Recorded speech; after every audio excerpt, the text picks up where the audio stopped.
Okay. Hi అండి. నేను మీ painter అబ్బాయిని. ఈరోజైతే మనం మొక్క పెట్టబోతున్నాము. చెక్కలకనమాట. నెరలాకు మొక్క ఎలా కలుపుకోవాలో మీ వీడియోలో చూపిస్తాను. ఇది వచ్చరికి కేజీ చాక్ పౌడర్ అండి. మొత్తం కేజీ అనమాట నేను తీసుకొచ్చింది నెక్స్ట్ అనమాట.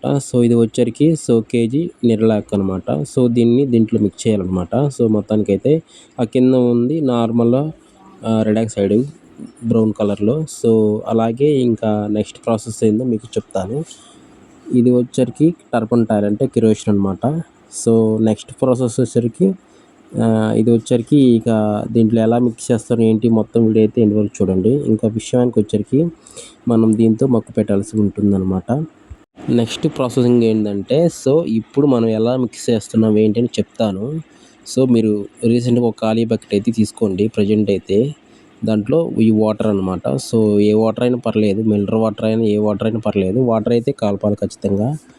నేను కేజీకి అయితే 200, 300 గ్రాముల వాటర్ అయితే కలుపుతాను. అంటే పౌడర్ అనేది మిక్సింగ్ కావాలి కాబట్టి. ఇప్పుడు మనం కలిపేది చాక్ పౌడర్ అంటారు. ఇది మనకి పేస్ట్‌లా కలుపుకోవాలి. అంటే మనం పేస్ట్ ఎలా ఉంటుందో అలా కలుపుకున్న తర్వాత దాంట్లోకి నెరలాకు అనేది మొక్క అయితే గ్రే మొక్క అయితే వేయాలన్నమాట. ఇప్పుడు చాక్ పౌడర్ అనేది చేత్తో కలుపుదాము. ఇదైతే మొత్తం చేత్తో ఇది స్మూత్‌గా అయితే కలపాలి. మెత్తగా అయితే కలపాలన్నమాట. కలిపిన తర్వాతే మీరు చాక్ పౌడర్ వేయడానికి ఛాన్స్ ఉంటది.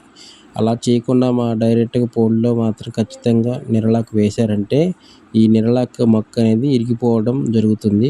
అందుకని మీరు ఖచ్చితంగా ఎప్పుడైనా సరే కలిపేటప్పుడు అది పేస్ట్‌లాగా కలుపుకోండి. వాటర్ ఎక్కువైతే పౌడర్ ఎక్కువ పోసుకోండి.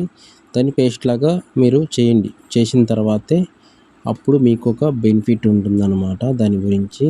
అప్పుడు మీకేంటంటే మీరు ఎంత ఏసినా గానీ మీకు బెటర్‌గా ఉంటుంది. ఈ విధంగా మీరు ఖచ్చితంగా మీకు ఉండలు లేకుండా మెత్తగా కలుపుకోవాలి ఖచ్చితంగా. కలుపుకుంటేనే మీకు అవుట్‌పుట్ వస్తుంది. లేకపోతే రాదన్నమాట. మీకు ఈ వీడియోలో నెక్స్ట్ కూడా చూపిస్తాను మొత్తం ప్రాసెస్ అంతా. ఎలా కలిపితే ఎలా వచ్చిందని కూడా. వీడియో అయితే ఎండ్ వరకు చూడండి. వీడియో అయితే స్కిప్ చేయొద్దు. చూసేవాళ్ళు ఒక లైక్ ఏసుకోండి. నేను కొంచెం వాటర్ ఎక్కువైంది కాబట్టి కొంచెం మళ్ళీ మిక్సింగ్ చేయడానికి కొంచెం మళ్ళీ పౌడర్ అయితే వేశాను.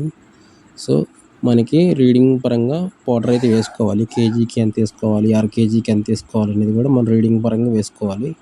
వేసుకున్న తర్వాతే మనకి యూజ్‌ఫుల్‌గా ఉంటుందన్నమాట. లేదంటే ఇరిగిపోయే ఛాన్సెస్ ఉంటాయి. నా స్టోరీలో ఇది అనమాట. ఇది వచ్చరికి ఇంకా చాక్ పౌడర్ అండి. గ్రే మొక్క అంటారు దీన్ని. ఇది దర్వాజలకి యూజ్ చేస్తారనమాట. మన పెయింటర్స్. అలాగే ఇప్పుడు నేను ఇక్కడ సాధారణంగా నేను కూడా యూజ్ చేస్తున్నాను. ఇది మొత్తం మనకి గ్రే టైప్‌లో ఉంటుంది. దీన్ని మిక్సింగ్ చేయాలి. ఇంకొక విషయం ఏంటంటే దాంట్లో నేను రెడ్ ఆక్సైడ్ అయితే వేశాననమాట. జింక్ రెడ్ ఆక్సైడ్ అనమాట. అందుకని పేస్ట్ అలా ఉంది. ఈ వీడియో నచ్చితే వీడియోకి లైక్ చేయండి, సపోర్ట్ చేయండి. మరిన్ని వీడియోస్ అయితే వస్తుంటాయి.